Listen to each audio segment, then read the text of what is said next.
Hi, team. Welcome to 10 Talks. Today's conversation is all about you winning your well-being, really the heart of who you are. We want you to win your well-being based on your definition of winning, your definition of well-being. And today's topic with Dr. Hunter, as we talk about lifestyle medicine, is really about movement and just being active. And what does it do for us? What does it not do for us whenever we aren't doing it? So thank you for joining us today. And Dr. Hunter, thank you for joining us and really introducing us to what is lifestyle medicine and how did you get started in it? And most importantly, why should our team really even be interested in this topic? Great. Thank you, Carlette. Yeah, my name's Joan Hunter. I'm an internal medicine physician. I've been board certified also in lifestyle medicine since 2020. Lifestyle medicine is really kind of a newer practice in Western medicine, something I found out about. And it's like, I don't know what that is, but I want to be that. I want to be a lifestyle medicine physician. And when we think about lifestyle medicine, it is an evidence-based practice. So we have clinical trials in people that show us trying to create healthy habit change, get closer to the guidelines that we recommend. Not only can we prevent chronic disease, but we can treat and reverse chronic disease. So we have 6 pillars of health that we think about in lifestyle medicine. And I really think about it as whole person health. So we focus a lot on nutrition with a whole food, plant-focused diet. Today, we're going to talk about physical activity and why that's so important. It has its own pillar. Then we also think about stress reduction, maintaining and forming healthy relationships, kind of the power of team there, right? Your community, improving your sleep, very important, and then avoiding risky substances, mostly tobacco and alcohol, when we think about changing some behaviors around those risky substances. And I like to think of lifestyle medicine really as what we can control as individuals. I really break it down into what we put in our body and what we do with our body. And that includes the mindset, that includes the sleep. Are we choosing alcohol or water, right? How you consume social media. Those are all things that we put in our body. We can, positive energy or negative energy, positive emotion, negative emotion.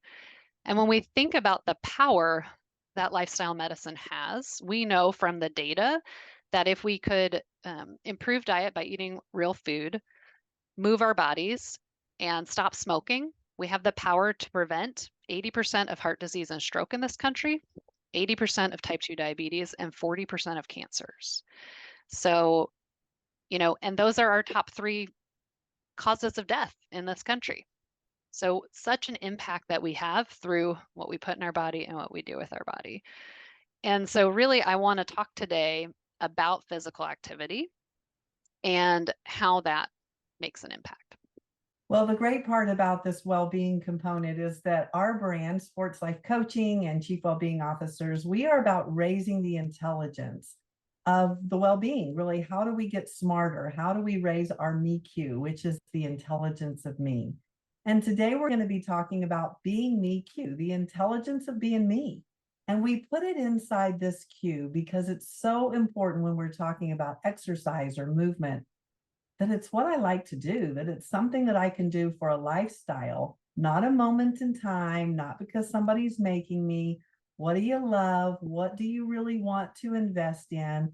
And so the power of you owning your life, what matters to you, why you're doing it, and most importantly, are you having fun? Are you really enjoying this?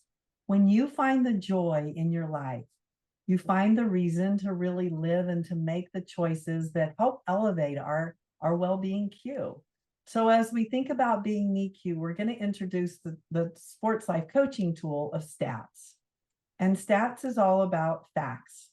We're going to coach you to make sure that you're choosing what's a 10 for you. On a scale of 1 to 10, 1 is low and 10 is fabulous. And as we talk about physical activity and as we talk about really making lifestyle choices, I want to train you to really be able to think, when I put this in my body or in my mind, on a scale of 1 to 10, what's my stat? We want you in that 8, 9, or 10 zone with every single thing that you're doing.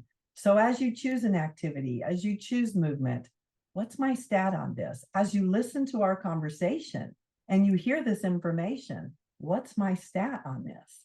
Now, here's the piece to keep in your back pocket. We all have cardio. In sports, everything is about stats, and you've got to do some things that aren't so fabulous, and yet they help you to peak perform. So cardio in our language is going to be something that's a low stat for you, yet it gets you to a 10. So for instance, exercise could be a low stat for you. It's something you don't like to do. It may be uncomfortable to you, and yet it helps you to live healthy. It helps you to really win your well-being. So we would redirect your mind instead of I hate exercise or exercise isn't for me. It's exercise is winning my well-being. Now you've really put a purpose to it, and all of your energy is directed to the purpose, directed to the why, anchored in your why versus what we're telling you. So here we go. We want you, number one, listening to learn. And number two, as you learn this information, what's your stat on it? And number three, how am I going to put this in my life to win my well-being? So Dr. Hunter, thank you so much for introducing us to a Being Me cue that's all about exercise. Yeah, thank you, Carlette. And one of the kind of catchphrases that's been around recently, and we talk about in lifestyle medicine, is the idea of sitting as the new smoking. So physical inactivity is probably our fourth actual leading cause of death. You know, we talked about heart attack, stroke, cancer. Those are diseases that cause death. But when we think about the actual cause of death, what underlies those diseases? It's poor diet, physical inactivity, and smoking are the top three. And when we think about inactivity, what does that look like? Or sedentary behavior, it's basically where you're sitting or lying down and doing an activity. So it could be reading, it could be watching TV.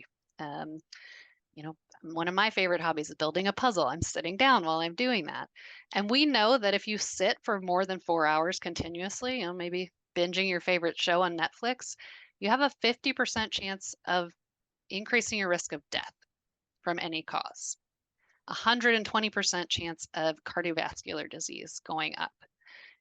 It can affect your muscles, your moods. You know, we were not built as we evolved to be sedentary creatures. You know, we were built for movement.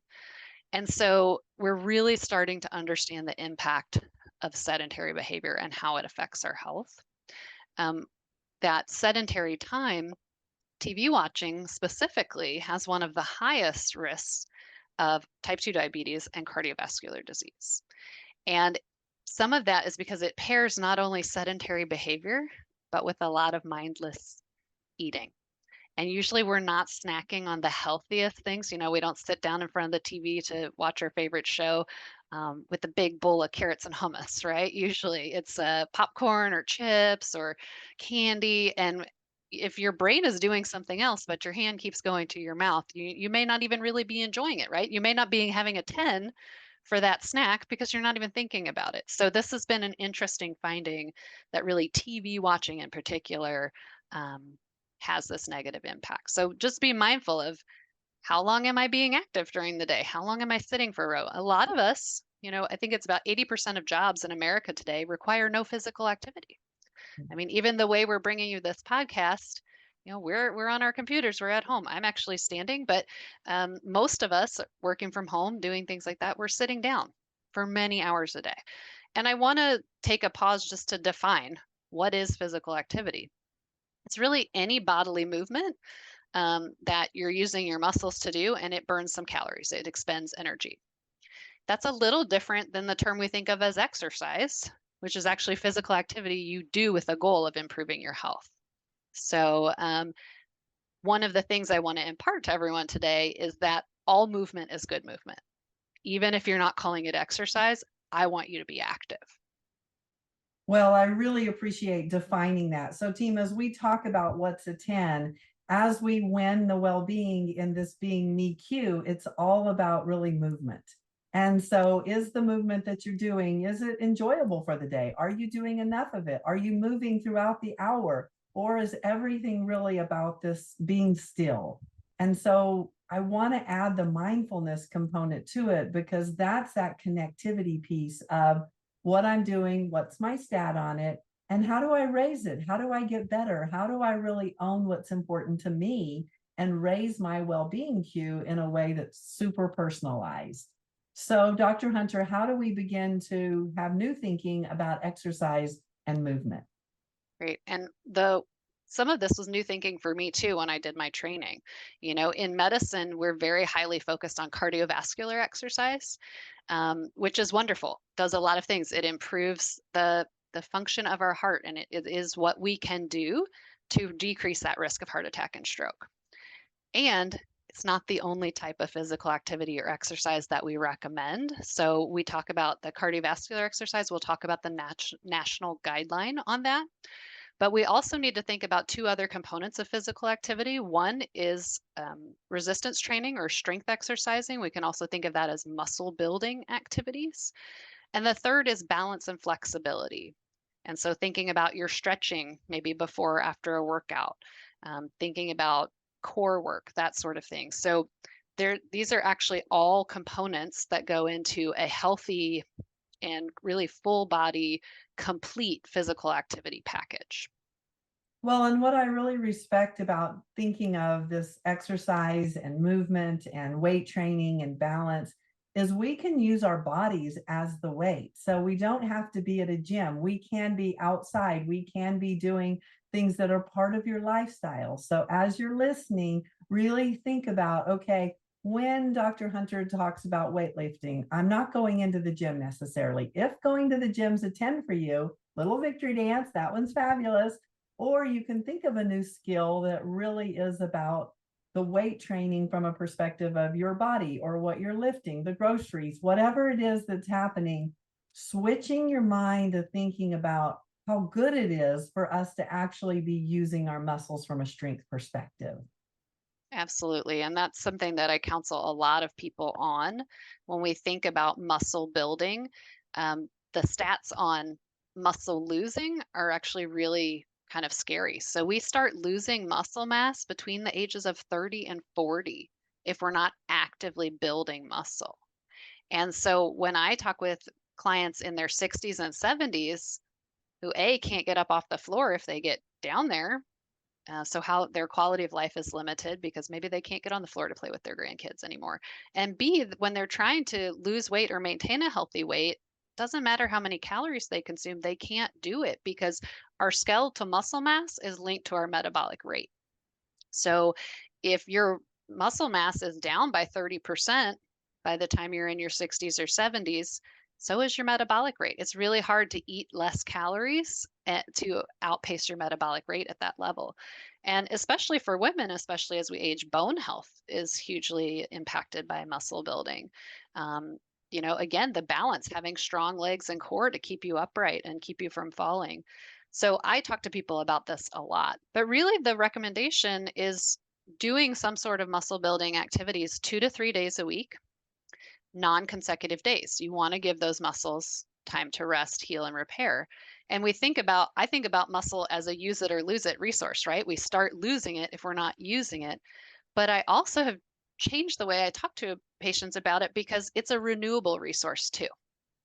Anyone can build muscle.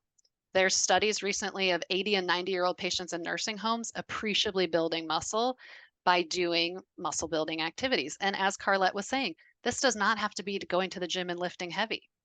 This is using your body weight, doing functional movements, stretchy resistance bands. Most of us have been to physical therapy once or twice and might have those laying around. Also handheld weights. But if you think about the pandemic, when we all started working out at home, all of a sudden, a big glass of water weighs a couple pounds, right? So I started doing exercises, cans of food in my pantry with water bottles, with wine bottles, right? Anything that you can has mass is going to be beneficial to use. So again, thinking about that 2 to 3 days a week and planning for 8 to 12 repetitions in all your major muscle groups. So I think about 3 to 4 upper body moves, 3 to 4 lower body moves. The trainer that I worked out with previously really was very big on functional movement. And so she tried to build every workout around a couple core moves. So a pushing movement, like a push up, a pulling movement, like a row, squatting, lunging, doing a hinge, and core work. So with those 6 movements, you can really hit a full body workout. And again, doesn't require 45 minutes in the gym, doesn't require a weight set. And when you think about weight, if you're not doing any muscle building, starting with body weight is a great place to start. So when you start adding weight or adding resistance, you want to think about, can I do 10 reps with this weight comfortably? If I can do 10, but 12 or 15 is hard, that's the right weight. And if you can do 20 or 30 reps, it's time to increase the weight. So a lot of times people start out, maybe they're using resistance band or they're using 2-pound weights. And I had one of my patients tell me, yeah, I can do 30 reps. I'm like, great, you need to be using 5-pound weights. I want you doing 8 to 12 because once we train that muscle, we have to keep challenging it to get further benefit. So as much as we love lifting weights or not, again, it can be something that we have total control over. Again, really thinking about lifting my weights out of 10 reps and need to increase it if it's really comfortable at 10. We want it to be a bit uncomfortable, so you're really building that muscle. And as we think about statting up this lifestyle way of being and lifestyle medicine and our exercises, I talked about cardio. Cardio being something that you don't like, it doesn't really feel that good, but it gets you to your 10. So Dr. Hunter, tell us really about the true definition of cardio and exercise versus what we're talking about as just something that we're using the language. Yeah, so when we talk about cardiovascular activity, again, it's to optimize the health of our vascular system. And so the national guideline is aiming for 150 minutes a week of moderate intensity cardiovascular exercise. So that breaks down to about 30 minutes, 5 days a week. Now we know from the data, 10 minutes at a time is enough to improve your mood, affect your blood pressure, start some calorie burn. So you're going to get benefit even from these little snack size cardio bursts. And when we think about that moderate intensity, I think it's important for me to give people some parameters around that. So it's enough movement that you're breaking a light sweat. That's one way to think about it. And for someone who's not very active, that might not be as intense as someone who's a trained athlete, right? The other way to think about it is what we call the talk test. If you are exercising with a friend and you could talk to them while you're walking, but singing them happy birthday would be challenging, that's a moderate intensity exercise because you're pumping enough blood through your heart, you're exchanging enough oxygen with your lungs that to exert the extra force to sing is going to be challenging. Now, if you can both talk and sing, you're doing lightly intense cardiovascular exercise. So again, all movement counts. Light intensity is not bad. And if you can neither talk or sing, you're in that high intensity cardiovascular output. So we do know that more activity is better. If you can get 30 minutes of moderate cardiovascular activity during the week, it's only going to benefit you. You can also shave off some of the time if you do intense cardiovascular activity. So, a brisk walk is moderate exercise. And if you can get 300 minutes a week, it's only going to further benefit your cardiovascular health. But if you can go and do a, pretty fast-paced 3-mile run and you finish that in 45 minutes and you're doing more intense cardiovascular exercise throughout the week, you only need to hit 75 minutes of intense cardiovascular exercise. And again, this is a national guideline. This is kind of what we want the minimum for everybody to be achieving. So what are some examples of very specific things that I could do just for my cardio exercise? Yeah, so brisk walking, jogging, running, riding a bicycle, skiing or cross-country skiing, swimming, those are all, you're going to get your heart pumping. You're not building a lot of muscle during those activities. Now, of course, like hiking up a mountain, where you're really using your quads or high interval biking or skiing, you are going to get some muscle development. But most of the time, these types of activities, they get our heart rate up, and we consider them in the cardiovascular exercise category. So if we are doing the minimum and it's 30 minutes per day, I really want to think about what could I do for 30 minutes per day to win this. And it certainly isn't necessarily going to be skiing or swimming or kind of those things that I could just add to my everyday. So what are some certainly we can go for a walk. That's phenomenal. We can do some jogging if you want. What's some very routine type things that I can do that I can just build in as, I need to check that box that I've done my cardio for the day. a bit like maybe eating your greens or something that might not be your favorite, and yet you are committed to winning your well-being. So you're gonna make sure you get it in. Do you have any hacks of going in and being like, you can do this every day for 30 minutes and you win your cardio? Well, we really think of that as lifestyle exercise, right? Um, I want to talk about in a few minutes the idea of 10,000 steps a day, uh, but it's related to this, that you can get cardio exercise by parking your car at the far end of the parking lot. You can get cardio exercise by taking the stairs at work. And again, remember, it doesn't have to be 30 minutes in a row. I always tell people you can vigorously clean your house, right? If you go and turn on some 80s pop music and mop your house or sweep or vacuum, you can get your cardio going. I mean, having a dance party with your kids, right? Think about what like you were saying before, what is it you love to do? How can you incorporate what you love to do and movement? So, and we call that, lifestyle type exercise because it's something you can do as part of your day to day versus going to the gym, getting on the treadmill, or lifting weights, which would really be that kind of more structured, typical exercise. So if we're going for 30 minutes per day, how can we break it up? Can it be a couple of minutes? Can it be like, how do we really win this cardio moment? Yeah, I think for really optimizing cardiovascular health, there was an interesting study that was covered in JAMA in 2020, and it kind of brought this 10,000 steps a day idea to the test because that was kind of an original marketing ploy with like some of the Fitbits and some of the smartwatches. And there was maybe one study from the 80s that showed 10,000 steps a day had positive cardiovascular benefit. But in this study, they basically gave people, a bunch of people pedometers. I think it was almost 5,000 people in the study, tracked them for quite a bit of time, and then did a 5-year look back after that data was collected and say, okay, of the people who died in that 5 years, what did they die from and how active were they prior to their death? And what we learned from the study is that if you're getting 2,000 steps a day or less, I like to call that the metabolic equivalent of death. Those people had a very, very high total all-cause mortality rate and also cardiovascular mortality rate, especially in folks over 65. So one interesting thing in the study is if you could move that marker from 2,000 steps a day to 4,000 steps a day, that was the biggest decrease in cardiovascular death. We think under 5,000 steps a day is pretty sedentary, but again, in the older population, making that shift from basically not moving at all to just lightly sedentary was hugely impactful. And the place where the cardiovascular mortality fell off the cliff was at 8,000 steps a day. So that's actually the guideline that I've been giving to patients because it seems a little bit more achievable than 10,000 for a lot of us.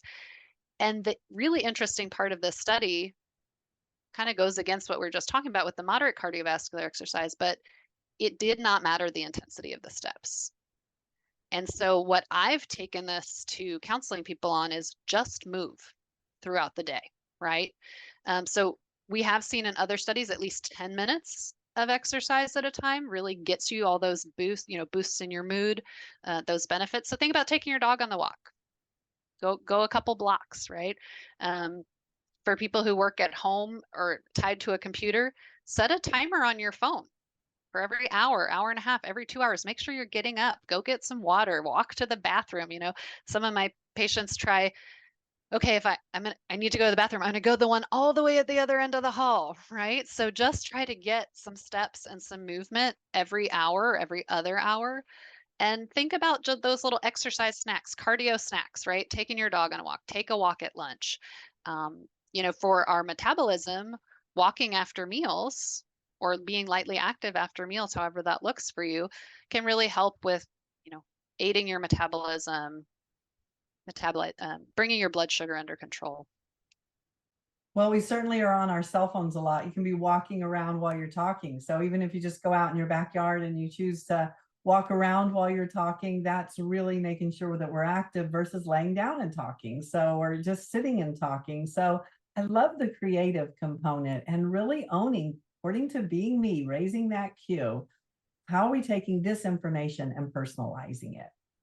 So when we're thinking about how to win cardio, I really like the power of team, being able to think about, okay, it's not up to just me to be able to get my steps in or do whatever I need to do. It's so much more enjoyable when we team up with somebody. So what's some fun team activities that we can do and really build our relationships and our cardiovascular? Yeah, it's really important because social connection and healthy relationships is one whole pillar of lifestyle medicine, right? So I always talk to patients, especially when they're trying to build a new habit, who's going to be your accountability buddy? Is there someone you want to walk more? Great. Who do you know who wants to walk more, right? How can you do it? So just pairing your exercise with other people. I mean, I love having dates with my girlfriends where we go on walks around the neighborhood and we get to catch up and spend some quality time together. But also think about activities you enjoy that might be team based. So a pickup game of basketball or soccer or going, pickleball and racquetball are really popular right now.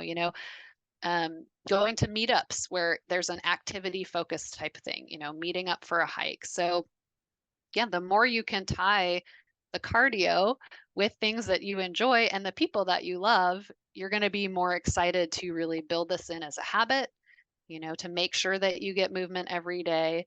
So, thinking about those things and tapping in that accountability buddy, that person you can count on. And also, if you don't like walking by yourself, but you don't live with somebody nearby, have a phone call, right? Then you're out and you're not really even keeping track of how many minutes you've been going because maybe you're catching up with a good friend. I love that combining just really what is it that I love? What is it that I need to do for my health? And using that power of team, really owning that it's not just about me. Who can I share that this is really important to me? I want to accomplish this goal, or I'm committed to getting healthy. And who can I do it with? And so think about that. It's just all about the heart when it comes to cardio. It's all about the heart of who am I? I'm taking care of my heart. I'm connecting to who I love. Always love bringing in the love factor.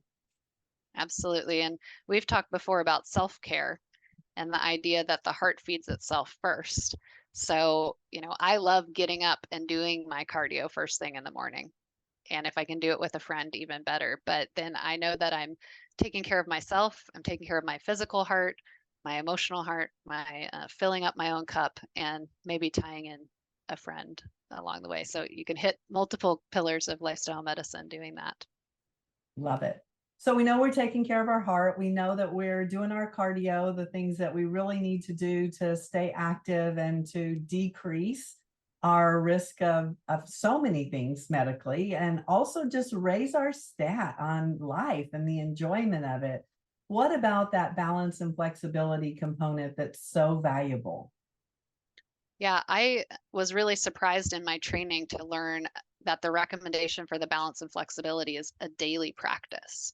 And so I really like to tie this into either a warm up or a cool down after cardiovascular or especially after weightlifting. Are you getting your stretching in? Are you releasing those muscles you've just worked so hard to pump up? Also thinking about the balance piece, can you do some yoga? Can you do some, you can even work in body weight resistance with that, with yoga and Pilates. And for my older patients, again, that I'm trying to help them just regain some balance, it's as simple as just standing on one foot for 20 or 30 seconds. Test yourself. How long can you go? Thinking about doing some planks every day to really get that core strength up. And again, like the muscle building, as you get better at it, we want to keep challenging ourselves. We don't want to say, "Oh, I'm good with a 30-second plank," right? How many minutes can you go? And these are just really often overlooked pieces of physical activity and physical fitness that we need to think about. How do we get them worked in every day? How does it become part of our routine? Okay, team, I want you to accept the challenge of being physically active, thinking about lots of movement, being flexible. Most importantly, what's your stat on everything that you're doing? We want it in that 8, 9, or 10 with some cardio, which means maybe you don't really love it, but we do love what it does for us. And that is so, so important.